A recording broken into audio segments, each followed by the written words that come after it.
Hi hello ನಮಸ್ಕಾರ ಕರ್ನಾಡು ಎಲ್ರಿಗೂ ಸ್ವಾಗತ ಸುಸ್ವಾಗತ ಹೇಳ್ತಾ ನಂದು ಮತ್ತೊಂದು ವಿಡಿಯೋನ ಸ್ಟಾರ್ಟ್ ಮಾಡ್ತೇನೆ. ಬೆಳಗ್ಗೆ ಬೇಗನೆ ಎದ್ದು ರಾಯರ್ಗೊಂದು ನಮಸ್ಕಾರ ಮಾಡಿ ಎಲ್ರಿಗೂ ಒಳ್ಳೇದು ಮಾಡಪ್ಪ ಅಂತ ಕೇಳ್ಕೊಂಡು ನಂದು ಡ್ಯೂಟಿನ ಸ್ಟಾರ್ಟ್ ಮಾಡಿದೆ. ಎಂಪ್ಲಾಯ್ ಪಾಯಿಂಟ್ಗೆ ಹೋಗಿ ಪಿಕಪ್ ಮಾಡ್ಕೊಂಡು ಲೊಕೇಶನ್ ಹಾಕ್ತೀನಿ. 36 ನಿಮಿಷ ತೋರಿಸ್ತಾ ಇತ್ತು. ಸರಿ ಆಯ್ತು ಅಂದ್ಕೊಂಡು ಪಿಕಪ್ ಮಾಡ್ಕೊಂಡು ಆಫೀಸ್ ಕಡೆ ಹೊರಟಿ ಅವ್ರನ್ನ ಬಂದು ಆಫೀಸ್ಗೆ ಡ್ರಾಪ್ ಮಾಡಿ ನೆಕ್ಸ್ಟ್ ಲಾಗಿನ್ ಎಲೆಕ್ಟ್ರಾನ್ ಸಿಟಿ ಹಾಕಿದ್ರು. ಸರಿ ಆಯ್ತು ಅಂದ್ಬಿಟ್ಟು ಎಲೆಕ್ಟ್ರಾನ್ ಸಿಟಿ ಕಡೆ ಹೊರಟೆ. ಅಲ್ಲಿಂದ ಪಿಕಪ್ ಮಾಡ್ಕೊಂಡು ಆಫೀಸ್ ಕಡೆ ಬಂದೆ. ಆಫೀಸ್ ಹತ್ರ ಫುಲ್ ಜನ ಅಂದರೆ ಜನ. ಏನಪ್ಪ ಆಯಿತು ಅಂತ ನಾನು ಭಯ ಪಡ್ಕೊಂಡ್ರೆ ಆಮೇಲೆ ಗೊತ್ತಾಯಿತು ಏನೋ ಮೀಟಿಂಗ್ ನಡೀತಾ ಇತ್ತು.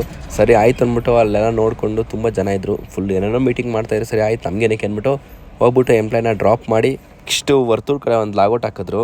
ಸರಿ ಆಯಿತು ಅಂತ ಎಂಪ್ಲಾಯ್ ಪಿಕಪ್ ಮಾಡ್ಕೊಂಡು ವರ್ತೂರ್ ಕಡೆ ಹೊರಟಿ ಎಂಪ್ಲಾಯ್ನ ಡ್ರಾಪ್ ಮಾಡಿದೆ. ಯಾಕೋ ಸ್ವಲ್ಪ ಹೆಲ್ತು ಆ ಕಡೆ ಈ ಕಡೆ ಅನ್ನಿಸ್ತು. ಒಂದು ಕಡೆ ನಿಲ್ಲಿಸಿ ಊಟ ಮಾಡಿ ಒಂದು ಟ್ಯಾಬ್ಲೆಟ್ ಹಾಕ್ಕೊಂಡೆ.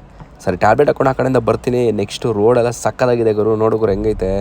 ಒಂದು ಆಟೋ ಹಿಂಗೆ ಇಳಿದು ಹಿಂಗೆ ಹತ್ತಬೇಕು. ಇಂದ ಹೆಂಗೋ ಮಾಡಿ ಆಫೀಸ್ ರೀಚ್ ಆಗಿ ನೆಕ್ಸ್ಟ್ ಎಸ್ಕಟ್ ಲಾಗಿನ್ ಹಾಕಿದ್ರು. ನೋಡಿ 22 ಕಿಲೋಮೀಟರ್ 1.5 ಅವರ್. ಯಪ್ಪ ಸಾಕಾಗೋಯ್ತು. ನಾನು ಏನು ಮಾಡೋದಪ್ಪ ಅಂತ ತಲೆ ಕೆಟ್ಟಿತ್ತು. ಸರಿ ಆಯ್ತು ಅಂದ್ಬಿಟ್ಟು ಹೆಂಗೋ ಹೋಗಿ ಎಂಪ್ಲಾಯ್ ಪಾಯಿಂಟಿಗೆ ರೀಚ್ ಆಗಿ ಒಂದು ಟೀ ಕುಡಿಯೋಣ ಅಂತ ನಿಲ್ಲಿಸಿ ಬಿಸಿಯಾಗಿ ನಾನು ಮತ್ತೆ ಎಸ್ಕಟ್ ಒಂದು ಒಳ್ಳೆ ಬಿಸಿ ಟೀ ಕುಡ್ದು ತುಂಬ ಚೆನ್ನಾಗಿತ್ತು. ಅಲ್ಲಿಂದ ಪಿಕಪ್ ಮಾಡ್ಕೊಬಂದು ಆಫೀಸಿಗೆ ಡ್ರಾಪ್ ಮಾಡಿದೆ. ಇವತ್ತಿಗೆ ಮಾಡಿದ್ದು ನಾನು ಇಷ್ಟೇ. ಮತ್ತೆ ಸಿಗೋಣ. Tata bye bye see you.